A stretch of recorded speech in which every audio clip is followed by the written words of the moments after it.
एक सेकेंड, मेरा एजुकेशन किस किस को पता है? हाथ खड़े करो। क्या है बताओ?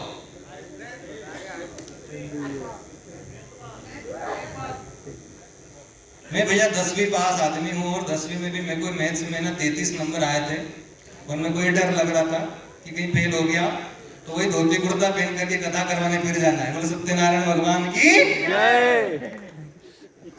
सत्यनारायण भगवान की कथा करी सर खूब। और ये फाइनेंस लिटरेसी की बात करते सर, मैं बता दूं फाइनेंस क्या होता है। वृद्ध सतानंद ब्राह्मण दूसरे अध्याय में आता है, किस किस को पता है? कोई कथा नहीं सुनता? सत्यनारायण भगवान की कथा नहीं सुनी? वृद्ध सतानंद ब्राह्मण आता है दूसरे अध्याय में। अरे इसीलिए मैं खुले मंच से संस्कृत का व्याख्यान करना चाहता हूं हिंदी में, क्योंकि अगर हर चीज अपडेट हो रही है तो कथा भी अपडेट होना चाहिए। कौन कौन सहमत? अब भैया 2 घंटे ना सत्यनारायण भगवान की जो कथा है, एक समय नैमिषारण्य तीर्थ में शौनकादि 88 ऋषि ने तुझसे पूछा कि हे प्रभु इस कलयुग में वेद विद्या के बिना मनुष्य को प्रभु भक्ति किस प्रकार मिलेगी? अब पल्ले ही कुछ नहीं पड़ा, अब पल्ले पड़ेगा। हम क्या करते पता है सर? धर्म का उच्चारण। मैं एक चीज सिखाता हूं, धर्म के उच्च आचरण। ताली बजाओ और जोर से। हम धर्म का उच्चारण करते हैं, अगर हमने उसके उच्च आचरण ग्रहण करना शुरू कर दिए तो वक्त बदलाव का आ जाएगा। वृद्ध सतानंद ब्राह्मण एक बूढ़े ब्राह्मण थे जो गांव में भिक्षा मांगते और अपना धन कमाते। ये कथा को मैं आपको फाइनेंशियल पे सिखाता हूं। तो एक दिन भगवान प्रसन्न होते हैं और बूढ़े ब्राह्मण का रूप धारण करके उसके सामने आते हैं और कहते हैं कि काम कर, तू भगवान सत्यनारायण की कथा करवा जिससे तेरे यहाँ धन की प्राप्ति होगी।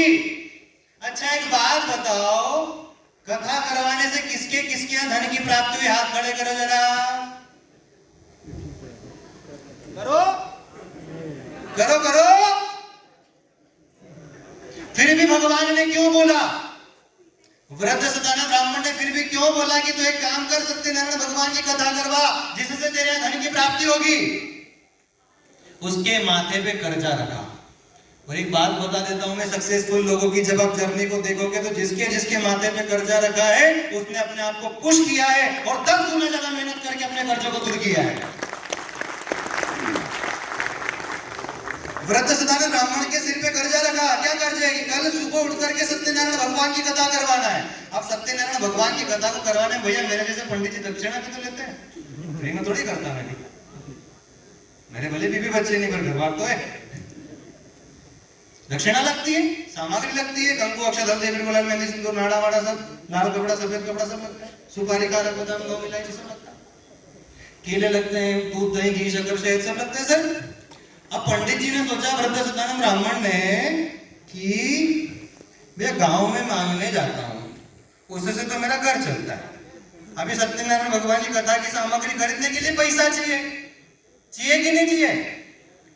तो जब हमारे शौक बड़े होते हैं, हमें कार खरीदना है, बंगलो खरीदना है, मर्सिडीज में घूमना है, बिजनेस करना है, तब आपको रात भर नींद नहीं आती है। आप सक्सेसफुल लोगों को उठा करके देख लो, उनसे पूछना कि आप कितने घंटे काम करते हो, तो वो बोल देंगे 24/7। एम आई राइट या रॉन्ग?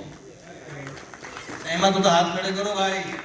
बड़ी दूर से मैंने फ्लाइट मिस करी सेशन को करने के लिए। जोर से ताली बजाओ।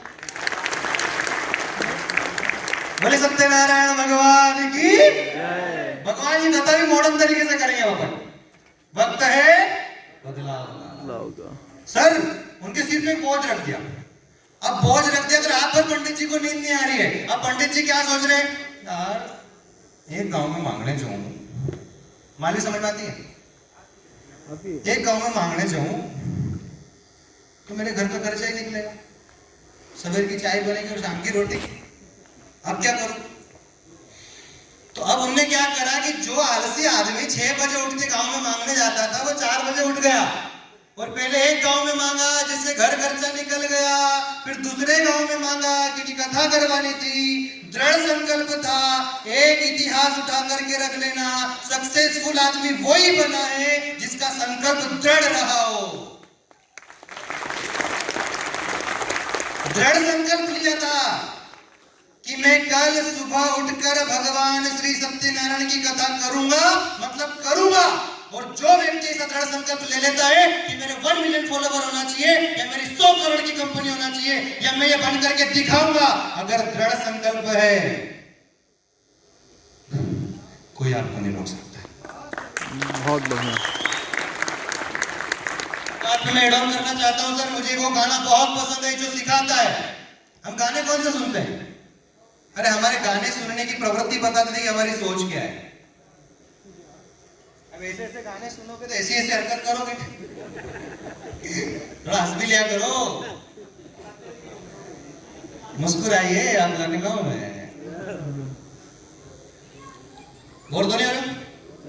बोलो भारत माता की। ऐसे ऐसे बोला करो से। मैं एक बहुत अच्छी पंक्ति सुनाता हूं। ठोस मजबूत भरोसा अपने सपनों पे करना। ठोस मजबूत भरोसा अपने सपनों पे करना, जितने मुंह उतनी बातें, गौर कितनों पे करना। ठोस मजबूत भरोसा अपने सपनों पे करना, जितने मुंह उतनी बातें, गौर कितनों पे करना। आज लोगों की बारी, जो कहे कह लेने दे, तेरा भी दिन आएगा, उस दिन हिसाब चुका कर लेना प्यारे दंगल दंगल। हम क्या करते सर पता है? एक बहुत अच्छा कोट बोलता हूं, इस कोट को याद करना। मूर्ख और शंख ये दूसरों के फूकने से बचते हैं। ताली बजाओ। 500 रुपए का कोट है, एक पर्सन से भैया हो सर, इसको वो करवा देते हैं अपन, ठीक है, जो भी कॉपीराइट। क्या बोला था मैं, फिर से बोल के बताओ। मूर्ख और शंख ये दूसरों के फूकने से बचते हैं। दूसरा व्यक्ति जब तक इसमें फूक नहीं मारेगा ना, शंख शंख पता है आपको, जब तक फूक ना मारो आवाज नहीं आती। वैसे मूर्ख व्यक्ति भी होता है, मैं बाप भैया कहीं करूं सर, मैं क्या करूं कि ऐसा हो जाए। काम करना पसंद नहीं है, इसीलिए मैं मेरे कॉन्टेंट में बोलता हूं कि किसी से इन्फ्लुएंस होने की जरूरत नहीं है। अपने घर वाले से पूछो कि पप्पा किने किने तुम्हारा मजाक उड़ाया था, बताओ तो जरा। कौन कौन सहमत है, जरा हाथ खड़े करो, बाकी लोग नहीं हो। मैं दरवाजे खोलो तो बाहर करो सबके। ये बहुत अच्छी पंक्ति है सर, इसको अपने जीवन में अपना लो। किसी से इन्फ्लुएंस मत हो, मेरे से भी इन्फ्लुएंस मत हो। इसी मोटिवेशन में इसलिए दे रहा हूँ कि कोई तो होना चाहिए आज देने वाला। सारा काम का ठेका सारे लोगों ने थोड़ी ले रखा है। कुछ भगवान ने सोचा कि हमको दे दो, एक ब्राह्मण आदमी को दे दो, विवेक बिल्लोरी को। मैं मेरी जर्नी से बताता हूँ सर, सत्यनारायण भगवान की कथा करता था। अच्छा, अपनी कथा अधूरी रह गई थी क्या? है ना यार, ये प्रॉब्लम है मेरे साथ। अपनी क्या पटरी इधर से इधर, इधर से उधर, उधर से उधर चली जाती है, क्योंकि दिमाग में कुछ चीज आ जाती है तो पता नहीं कहां से कहां हो जाता है आदमी। इसीलिए मैंने सर को बोला था, मुकुल जी को,